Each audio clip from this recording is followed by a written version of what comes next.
Thank you for the introduction. So my name's Bamber Blackman. So I'm talking about fracture and structural adhesive joints. So it follows on very nicely from the previous speaker. So the work I'm talking about today has been done by some work that we did at Imperial College with my former colleague Fengzhen and also Maria Lissner and Nick Petrinic at the University of Oxford.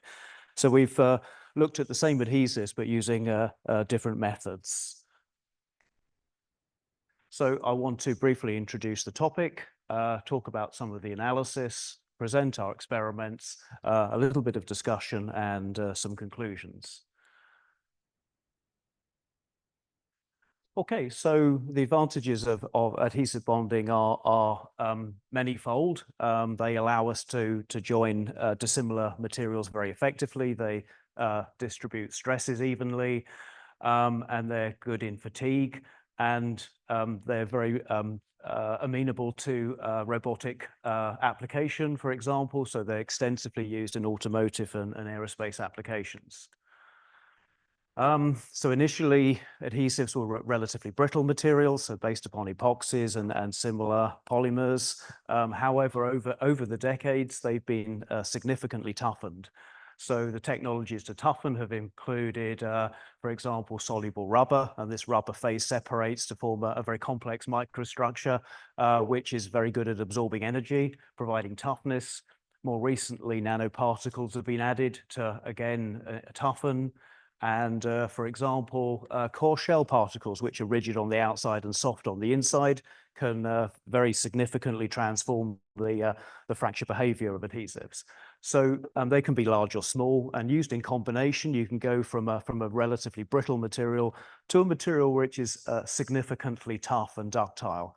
And that's great, of course, from an application perspective. So the cars and the aircraft stay in one piece, which is beneficial to us all. But of course, from a testing perspective, it gets more challenging.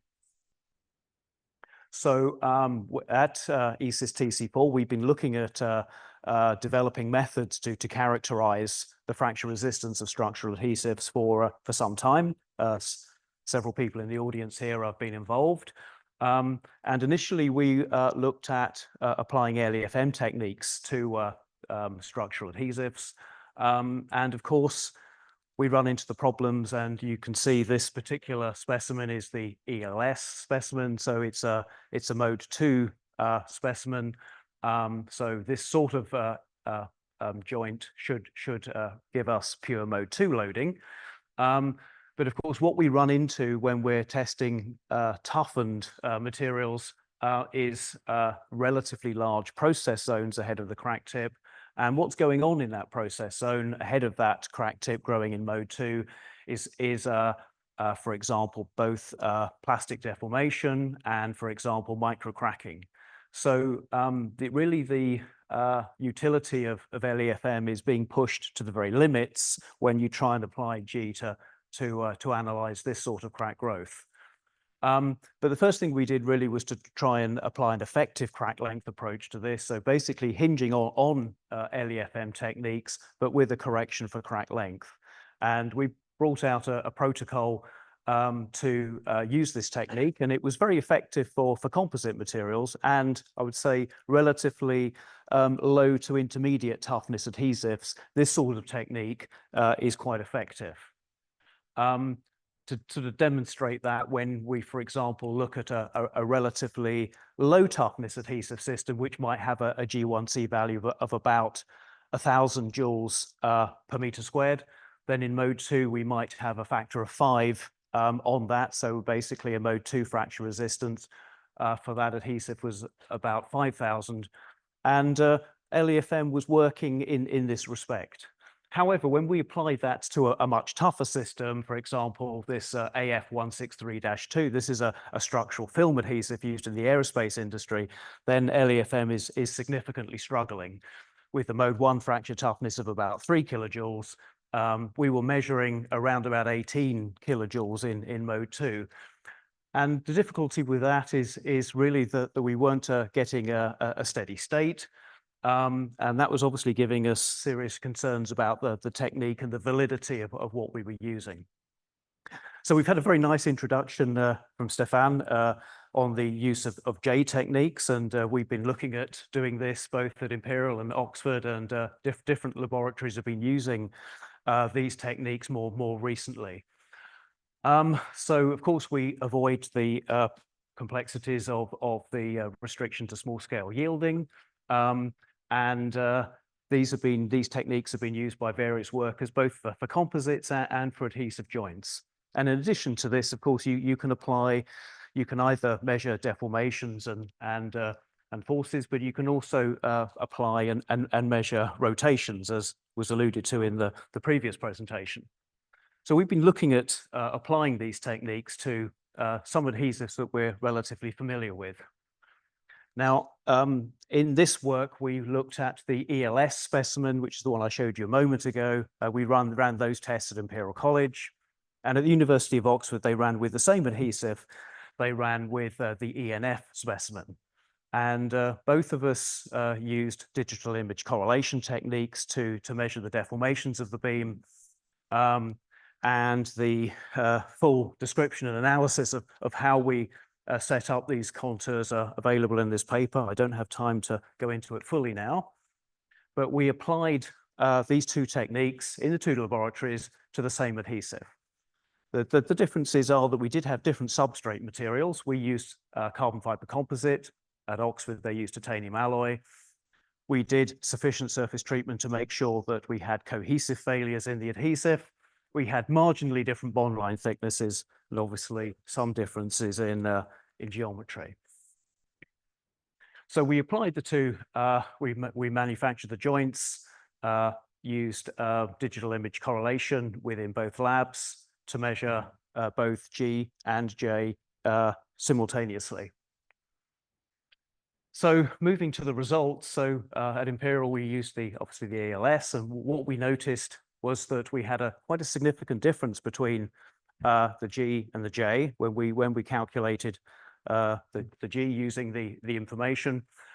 We got values which averaged out at around about 16 kilojoule per square meter.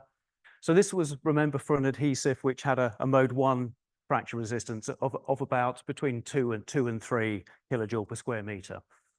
So we had measured values up as high as 18 kilojoule per square meter using the G technique. So we were suspicious that these values were too high, and we knew the problems we were running into with the assumptions of the effective crack length approach.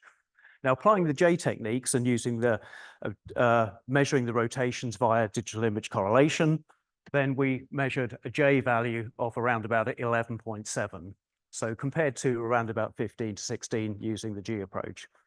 So these values look a little bit similar to the values we were seeing from Stefan, with a not too dissimilar adhesive, not absolutely the same adhesive, but relatively similar adhesive. Now, what happens with, you can see the ability to get a stable plateau is important for these, and it's also important to note that all fracture was cohesive in the adhesive layer.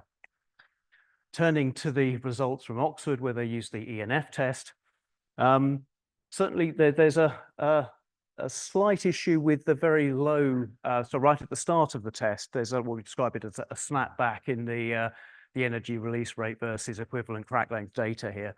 We think that's due to errors in the initial load displacement data that we get when we're using digital image correlation. But here we measured values. So remember, this is for the same adhesive, but a slightly thinner version of that adhesive. Now, we had, in this case, G of 7.1 and J of 8.5. And again, all crack growth was cohesive in the adhesive layer. Interestingly, it was also stable.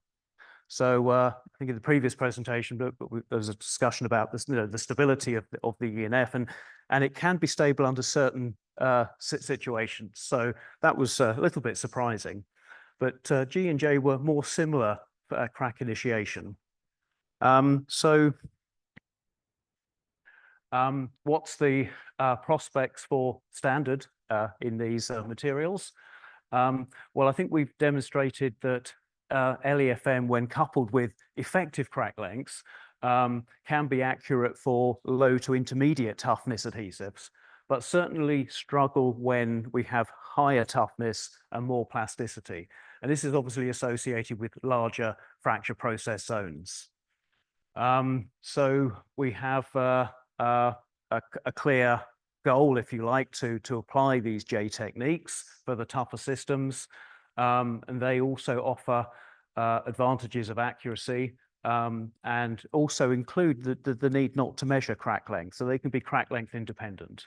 And you can measure rotations either using optical techniques, for example, DIC, or you can use inclinometers or the sort of devices that were used in the previous presentation.